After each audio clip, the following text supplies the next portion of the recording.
दिल्ली की सरकार, रेखा सरकार, उनके मंत्रिमंडल की सरकार द्वारा जो एक रोड मैप आज पूरा रख दिया है, जिसमें मुख्य रूप से भ्रष्टाचार मुक्त, कुशल प्रशासन, सशक्ति नारी, दिल्ली की हमारी मुखिया वो भी नारी और नारियों का सशक्तिकरण के लिए नेतृत्व दिल्ली की सरकार का माननीय मोदी जी ने रेखा जी को दिया, उसके लिए माननीय मोदी जी का भी बहुत बहुत आभार। उसके साथ तो सर गरीब कल्याण की बात है, इसमें स्वास्थ्य सुविधाओं के में सुधार की बात है, उत्कृष्ट शिक्षा व्यवस्था की बात है, विस्तरीय सड़क परिवहन व्यवस्था की बात है, स्वच्छ प्रदूषण मुक्त दिल्ली की बात है और यमुना नदी का पुनरुद्धार इसमें है, स्वच्छ जल, अनधिकृत कॉलोनियों का नियमितीकरण, किफायती आवास। पूरे हमारी सरकार का रोड मैप माननीय एलजी साहब के अब भाषण में सब दर्शा दिया गया है और उसके लिए माननीय उपराज्यपाल साहब का भी आपका बहुत बहुत आभार। इस पर चर्चा के लिए सदन की जो ना समय सीमा बढ़ाई जाए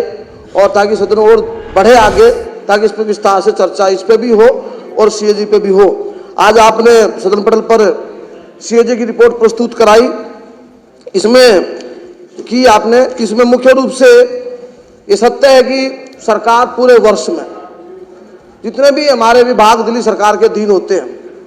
उन सभी विभागों का सीएजी का उद्देश्य क्या है कि कोई भी विभाग में कोई भी अधिकारी या कोई भी नेता गलत तरीके से काम ना हो, जनता के पैसे का सदुपयोग हो, उसके लिए नियम उपनियम बनाए हुए हैं सभी सरकार के विभागों के,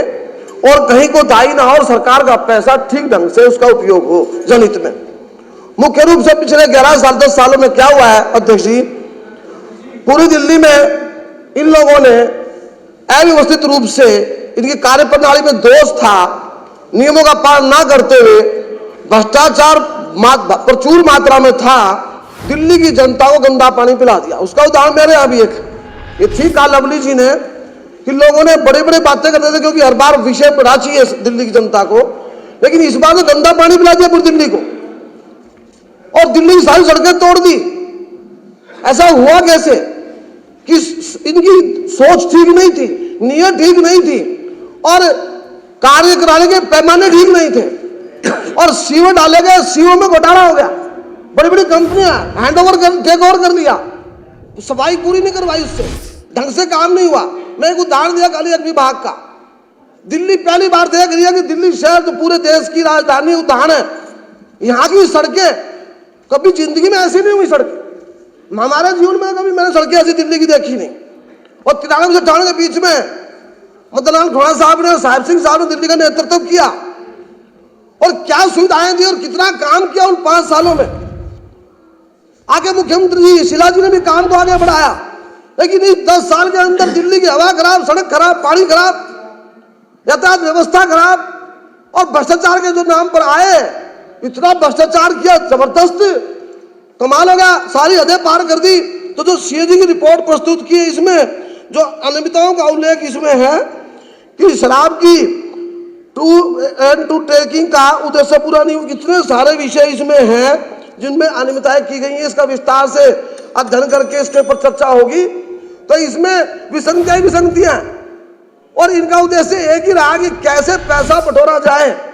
और पैसा बटोर करके कैसे दिल्ली और देश के अंदर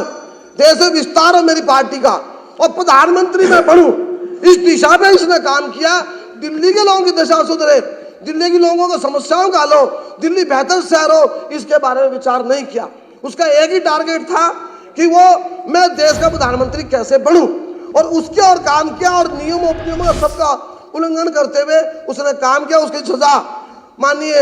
हमारे आज शहीद आजम भगत सिंह जी और अंबेडकर साहब ने उनको दे दी है और उनका चित्र जरूर लगा महापुरुषों का, उनका अनुसरण नहीं किया। वो कितने महान लोग थे, माननीय शहीद भगत सिंह साहब का कितना जीवन त्याग तपस्या का,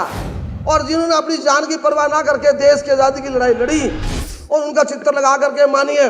जो हमारे बाबा अंबेडकर साहब जिन्होंने संविधान बनाया, क्यों बनाया संविधान, इस देश की संविधान भी व्यवस्था में एक खूबी यह है कि एक व्यक्ति विशेष को पूर्ण अधिकार नहीं है, ऊपर से ऊपर एक व्यक्ति की व्यवस्था है। तो इन्होंने उनका भी उल्लंघन किया और ये जो रिपोर्ट जिसके बारे में चर्चा हो रही है, ऐसी कोई सरकार नहीं जिसने सीएजी की रिपोर्ट प्रस्तुत ना की हो। ये पहली सरकार है जिसने सीएजी की रिपोर्ट ही नहीं पेश की, तो इससे बड़ा अपराध क्या हो सकता है। तो मुझे आप कह रहे हो बैठने के लिए, मैं बैठूंगा।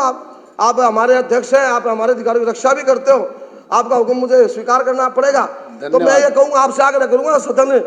के दिन और बढ़ाए जाएं ताकि इस पर अच्छे से चर्चा हो सके। आपने मुझे चर्चा में हिस्सा लेने का अवसर दिया, उसके लिए आपका बहुत बहुत आभार, धन्यवाद।